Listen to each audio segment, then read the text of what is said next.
Hi, it's Jen Rubin, editor-in-chief of The Contrarian. If it's Monday and the Monday after Thanksgiving, it must be Pablo Torre. Pablo, welcome. Chen, good to be back as always. As always, a lot is going on. Yes, are your eyes glazed over from all of the games? Now, honestly, how many individual games did you watch all or part of? At a certain point, you're just sort of like absorbing it through osmosis. I would say Mhm. that it became a passive sort of receiving of Yeah, sports. So yes, somewhere between 3 and 30, I would say, over the yeah, last 5 days yeah. or so. And when I have all four screens going on, I'm not sure I'm watching anything other than, my little brain cells popping. So it was quite a weekend for sports. So, first of all, let's start with the college coaching news that we've all been anticipating. Yes, indeed, LSU has a new coach. What do you think? What do you think about the amount of money he's going to receive?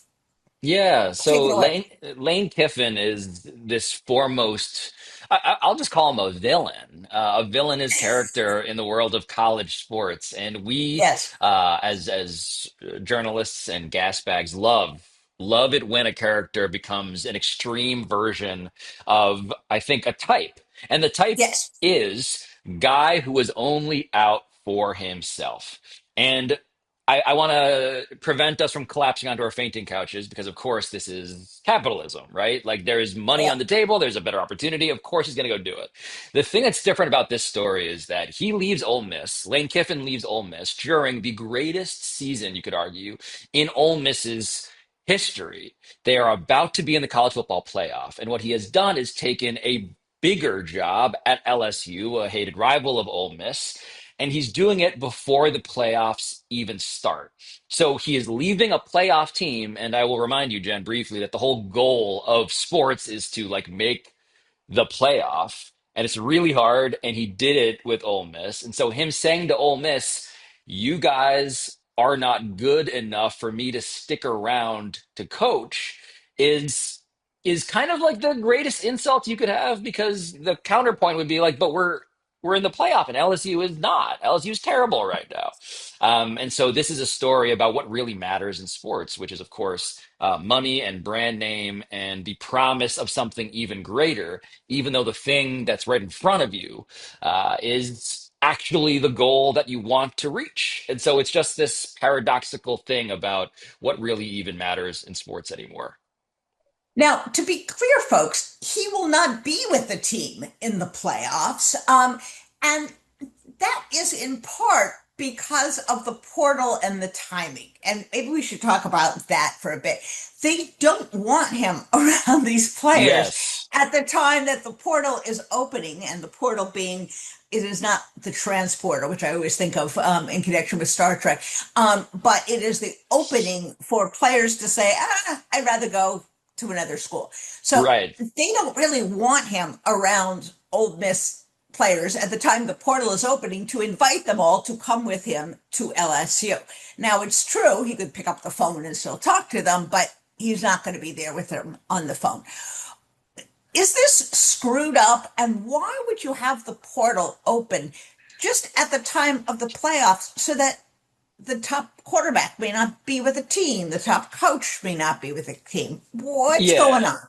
Yeah, so the structural calendar of college sports is making all of this worse. It's an aggravating factor in all of it. So National Signing Day, by the way, is this month now, December, which means that why is Lane Kiffin leaving his job now instead of waiting until after Ole Miss's playoff run resolves, whenever that is? It's because his next job is already incentivizing him to want to go and recruit the best possible players as soon as possible. So that's the recruiting side of it. The portal also being essentially perpetually open makes it so that if you are Lane Kiffin and you are coaching your Ole Miss team, knowing you're going to leave, Ole Miss has made the decision. We don't want you around because we suspect that you're just going to steal all of our players and our coaching staff. We're going to give you more time to hang around the broken home that you have left and taking all the pieces, all the players that are still valuable and very important to us. We, Ole Miss, have decided to not let you do that. And I think that's totally reasonable. Like, you don't want this guy who is eminently working for a competitor to be working for you, knowing that he's not actually there in your best interest. So the whole thing is, I would say, again, the incentive structure of college sports, the whole thing is incentivized to resolve the way it has. It is merely an illustration. Really, the story is messy and delicious because it is an illustration of what incentives everyone is abiding by first and foremost. And those interests are of the category labeled self, which is, again, the story of college sports. It closed the portal during this period of time. I mean, what's wrong with opening it in January, for example, so that you at least leave teams and coaches intact during what's supposed to be the high point of the whole season? Yeah, I would say that the devaluing of the playoff is one of the strange things, Jen, here, Yeah, because the playoff, of course, from a pure economic imperative perspective, is the most important television product that you have. It is the right. thing that you're all working towards. Why are you undermining it by having these other interests in conflict with the postseason? And so, look, I would say that this is precisely one of those calendar problems that I believe the committee is currently being run by the wrestler Triple H as a related concern. Like, this is one of those things that Donald Trump's Council on College Sports might take interest in if they were doing anything. But I fear that that is not something that they are even remotely taking seriously, even though it is one of those things that would actually make a difference. Yeah, lots of reforms should happen. Um, it is the story, though, when it comes to Lane Kiffin, of just a brief bit of texture on him. He is somebody who has essentially left every job he's ever had in some amount of disgrace, some amount of people yelling at him on a tarmac, which is what happened at Ole Miss in Oxford, Mississippi. It is the thing that happened when he was at Tennessee and Alabama and Florida Atlantic and the Raiders. He just goes from place to place because. In the end, he is a very skilled offensive mind and recruiter and program builder, but he's just someone that no one can really trust. And I think there is something perfect also in that bit of a character sketch. Exactly. Now, he's going to go from a, let's be honest, a relatively poor state of Mississippi to another relatively poor state of LSU and going to be paid a giant amount of money, no doubt becoming one of the richest people in the state. Is that just the way it is now with, all this, NIL money floating around that people can be incentivized to go places? Are schools, even in states that are not maybe rolling in dough, just able to finance whoever they want now? Yeah, keep in mind that the governor of Louisiana came out after LSU fired Brian Kelly, the predecessor now to Lane Kiffin, who was also making eight figures annually, giant contract. And he came out and said that he is going to not let a bad contract like Brian Kelly's happen again. He was going to basically take the steering wheel from LSU when it came to hiring the head football coach, who is naturally and inevitably the highest paid public employee in any given state in America at this point. And so to follow Brian Kelly up immediately with another character who is making eight figures and is going to be the highest paid public employee in the state is not just very funny from a just like, but you just said the other thing like last week. It's also the reality that in college football, the number two most popular sport in America, it is a sport built on coaches. It's a sport Yes. built on effectively management that also gets to be labor. It is management that has, I would say this too. So much less of the hand wringing morally around freedom Yes. of movement and employment as there is with players and the transfer portal and the perpetual free agency that someone like Nick Saban has decried. Like all these coaches have decried how players can do whatever they want now, and it's Right. total chaos. And they're not wrong in that it is chaotic and players can do more than they could before. But the coach has always been able to cash in basically Yes. at his own personal whim, and there has been no call to prevent that freedom of movement from being exactly what it is, which is insanely disruptive to everybody. Dare I say, could we use some salary caps in college sports? My word. What a concept. That would blow their mind. Speaking of college football coaches, what's going on over at North Carolina with Bill Belichick? So North Carolina has finished its season officially. They just got blown out by NC State, which is a sentence that no North Carolina booster imagined when they hired Bill Belichick to be the highest paid public employee, of course, in the state of North Carolina, which he remains at $10 million a year, as I often say.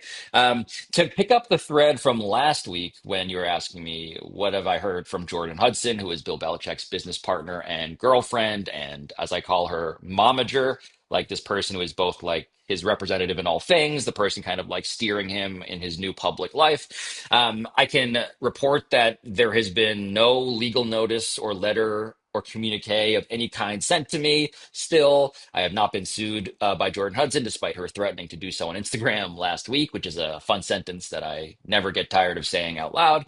And I can further add to the clarity of the dynamic that the University of North Carolina, who I contacted, has made clear to me that they have no part in any of the legal threats at all made by Jordan Hudson. I sent immediately, hours after I saw the Instagram caption, an email, a letter to North Carolina's public relations and sports information staff asking for clarity about what this is because they'd never pushed back on any of the Right. facts I had presented. And in fact, I outline in the letter, which I put on X, what those demands and questions were. And yeah, I can just tell you that they had no part and have no involvement with her in any of these ways. So just another bit of context for that. And there's no sign that they're going to give him the boot, correct? He is apparently going to be back next season. What, for another season of embarrassing losses? Yeah, so they're 4-8. That's how they ended the season, which is embarrassing, to say Yeah, the least. And look, I think they have two choices. One is to eat the sunk cost and get rid of him in the offseason, which would be more than deserved based purely in terms of on the field performance and what kind of net result they've gotten for all the money they've invested. I have a sense, though, that the sunk cost fallacy is going to reign supreme, as in they want to get another year out of this. They don't want to admit how wrong they right. were in bringing him in. And so we will get yet another season of this before the plug presumably gets pulled, which is not going to be great. Not going to be fun for Carolina Yeah, fans. I would wager. yeah. So let's skip over to pro football, from whence Bill Belichick came. Um, you have a division, for example, where the top team is at 500. You have, it's really hard to find not only a dominant team, but a team that displays excellence week after week. I guess the closest you might come to, or maybe the Broncos, maybe New England. Yeah, yeah. What is this just parody? Is this just everyone having kind of a subpar season at the same time? Yeah, I think in my personal power rankings, for whatever that's worth, which is extraordinarily little, the Patriots, who are playing on Monday night against the Giants, they are at Yes, 10-2 are, I think, the best team in the NFL? Question mark. And I say that with very little confidence because parity, as we often say, is a synonym for mediocrity. And the Patriots are not a great team, but they are the one that has won the most persuasively. They've won 9 in a row. And the Broncos, to your point, are right behind them. But then week to week, the Rams were the team where it was like, oh man, this team looks like a Super Bowl favorite. In fact, the betting markets like them still to be a favorite, but they just lost to the sad Panthers this past weekend. And so it really is one of those, uh, yeah, seasons, let alone months, where just anyone can get upset. And the question then becomes, is it even really an upset when everyone's kind of in that same morass of just sort of the same stuff? It's been, despite all of that, of course, an extraordinarily popular and successful season for the NFL because the demand yes, for football of any kind is effectively inelastic, which owes to, I think, the theme of this entire conversation so far is that people will watch no matter what you throw out there.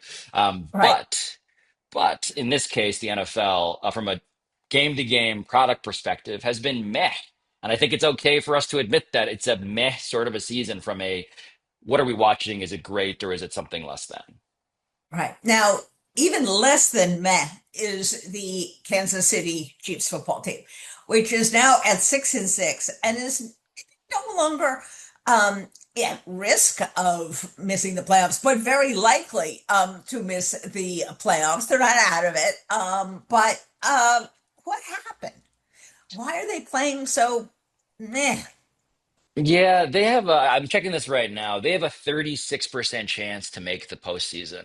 And this is my preseason Super Bowl favorite. The theory has always been that in a world of mediocrity, just bet on the team with the strongest track record. And the Right. Super Bowl has been, the AFC title game at the very least, has been essentially a home game for the Chiefs for as long as I can, the last half decade, as long as I can remember, in the modern era of what otherwise has been like a random number generator. The postseason has long been that, but the Patriots wrested control of it and the Chiefs did, and now the question is anyone driving this car anymore? Right. And so the Chiefs question, um, I think it owes to a bunch of things. I think the defense, I think Mahomes, even though he has flashes of brilliance, has not been quite the magician that he Yes. has been historically. But at the same time, if you were to tell me that I think there are two possibilities right now on the table as a 36% odds of making the playoffs is in front of me. I think if you were to tell me a month from now the Chiefs did not make the postseason, I'd be like, yeah, that makes sense. They were only 36%. If you told me that the Chiefs are making a run through the postseason, and are about to Yes. win the Super Bowl, I'd be like, well, that's exactly what I picked, and that sounds about right too. Um, Yeah. in the playoffs, there's a cliche, Jen, of like there's a team you don't want to face. Right. The Chiefs just have to be that. And I think that it's not over yet just because of how beatable everybody else seems to be. Now, there is an analogy over in one of my favorite sports, that is Premier League soccer in England. Liverpool had an Yeah. outstanding, dominating season. They not only won in the Premier League, they won in other cups, other championships. And this year, they are downright kind of less than meh. And what's worse is they spent $500 million on players, and they have gotten a meh team. Now, there's lots of theories for why they're so yeah. One is they're an aging team, and this happens a lot. Sort of Man City last year was the aging team, although they're rebounded. Another was that they bought a lot of flashy players that looked really good on paper, but they didn't get what they really needed, which was some defense and a really good midfielder. And so they're drifting along. And the question there, just like the question in pro football, just like the question in college football, is do you fire the manager? Does it make any sense when you really don't even know kind of what's wrong? Um, but it is kind of another sign that for all this expertise and for all the algorithms, these people don't necessarily know what's good for their own team. And they've now been a disaster. Yeah, I'm looking at the accounting of this, and look, $500 million should still have some sticker shock for us, even as Yes. we're just throwing around nine figures like none of it really matters anymore. What's interesting also, of course, is that this informs how baseball fans Yes. are thinking about the Red Sox, because the Red Right. Sox Same management. simultaneous. Yeah. Exactly. So again, the management team uh, Fenway Sports Group, which owns both Liverpool and the Red Sox. On some level, you are drawing from the same purse. And so, Right. if $500 million are going towards the football club, the Right. question that you ask yourself as the Red Sox are trading away their high price star players, by the way, this Right. past season, is whether they're doing that in order to rob Peter to pay Paul, basically. Right. And that's interesting. That's an interesting perspective. But look, it's a reminder, really, that in sports, as much as you want as much money as possible, because that is, especially in an uncapped sport, like world football, that's how you have the biggest advantage. It's why Saudi Arabia is a petrostate that you want to have like behind you. It's also not a guarantee that you're going to win. Yeah. And so Yeah. there is just this like there's always this realization of you get the money, but you can't always buy the thing you want the most. Right. And Exactly. that's why sports are great. I Honestly, know. it's like the Yes. richest kid isn't always the most successful. And that's again a refreshing sensation as we survey our world in general. Exactly. There is another analogy between American football and world football, being soccer, what we call, and that is that it's getting to be a unlimited demand. I found myself this weekend very happily watching the Champions League, which is one Championship League, which is one level down. It's not even the top. It's like Right. watching double A ball. It was extremely exciting. And most of those teams, because you have the relegation, have been up to the Premier Leagues. Some of them very recently have now come down. I could watch very happily La Liga. I could very happily watch Bundesliga. There is a lot out there. And I still remember it seemed like, I don't know, 5 years ago when people said, oh, Americans will never watch soccer. Americans seem to be watching a lot of soccer, and you have multiple leagues and multiple cups and multiple championships, and people seem to be watching it all. Oh yeah, I mean, look, the joke on soccer has long been like it's been America's sport of the future for like 30 years.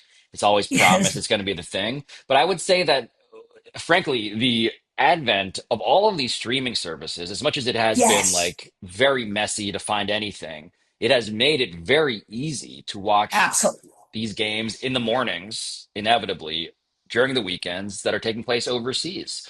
And Yes, and the fact that it's happening as the World Cup is coming to North America, and as by the way, to bring us back to the White House for a second, the head of FIFA is now teasing the new peace prize that he's invented, and who's gonna get it? It's gonna be a real shocker if it goes to the guy that he has been effectively rhetorically filleting for the last year, the president of our country. yes, It all just feels like in all of these different ways, soccer, world football is having a moment in America, and it's having it exactly. in the realm of corruption as well as in terms of like on the field accessibility. And I think anecdotally, all of us know people. My brother has been radicalized into a Tottenham fan because the internet has made it possible for him to join this Exactly. tribe that is otherwise across the world that has nothing at all to do with him. And I'm just like, this is actually the promise of modern sports too.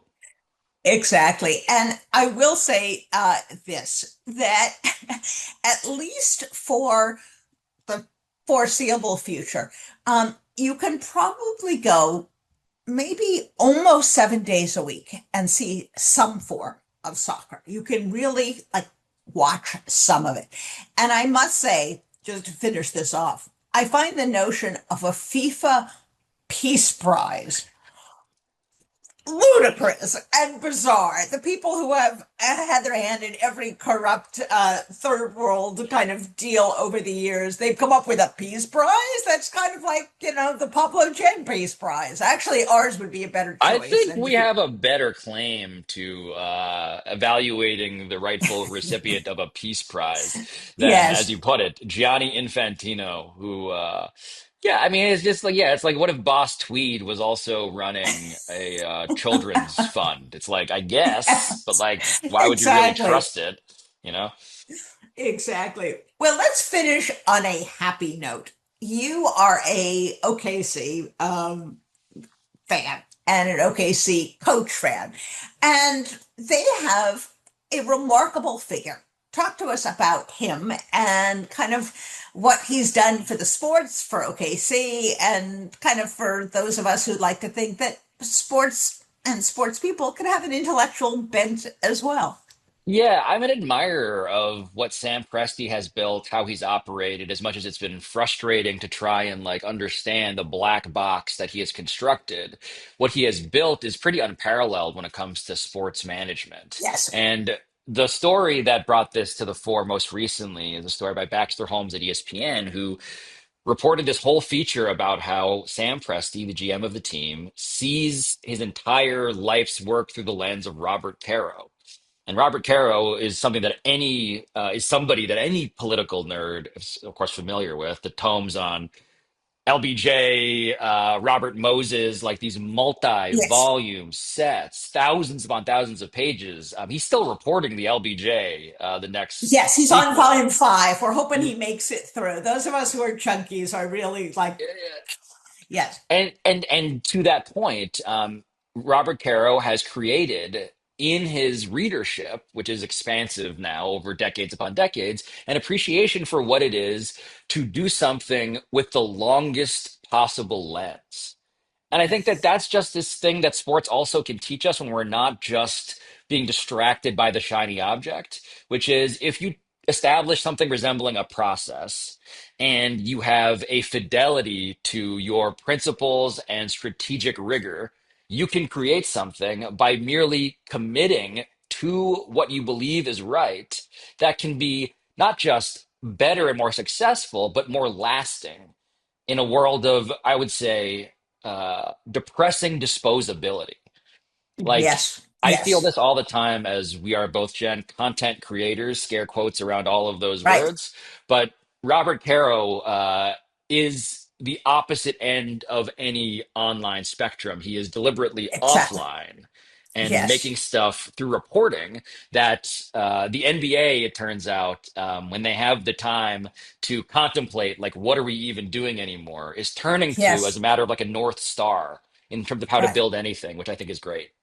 And it was very cute in this article that you referenced. They spoke to Robert Caro, and he said, "Well, I'm very touched." He seemed very embarrassed almost by this association that he has become somehow this folk hero. But for those Yes. of us who are Robert Caro junkies and take his work as really kind of the mark of excellence, it's very nice to see that at least there's someone in the sports world.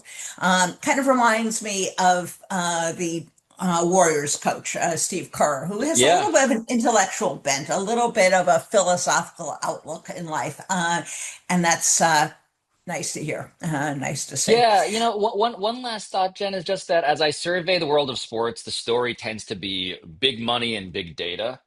And Yeah. in Robert Caro, you have somebody who is certainly following the money and certainly fascinated by collecting more and more information. And he Yes. presents this different throwback archetype that I'm not surprised thoughtful people in sports really do consider a patron saint of theirs. It's just Yes. that he's so quaint in terms of how he presents Yes. versus Silicon Valley that it's very Yes. funny to realize that, wait a minute, what if the center of our Venn diagram was someone like that? I think it'd be a Yes. better way Exactly. forward if it was like, let's say Robert Caro instead of like David Sachs. I think that would be a Yes. nice sort of like choice in terms of who we choose to valorize. Exactly. Wouldn't the world be a better place if more people thought Robert Caro was the icon that one should pursue in terms of Yes. excellence? Yes. So, well, as always, Pablo, we cover the entire universe from the sublime to the ridiculous. So, enjoy your sports week. It's a great time of year: basketball, football, college football, playoffs, all the rest of it. So, we will see you back next week. Have a great week. See you, Jen. Take care.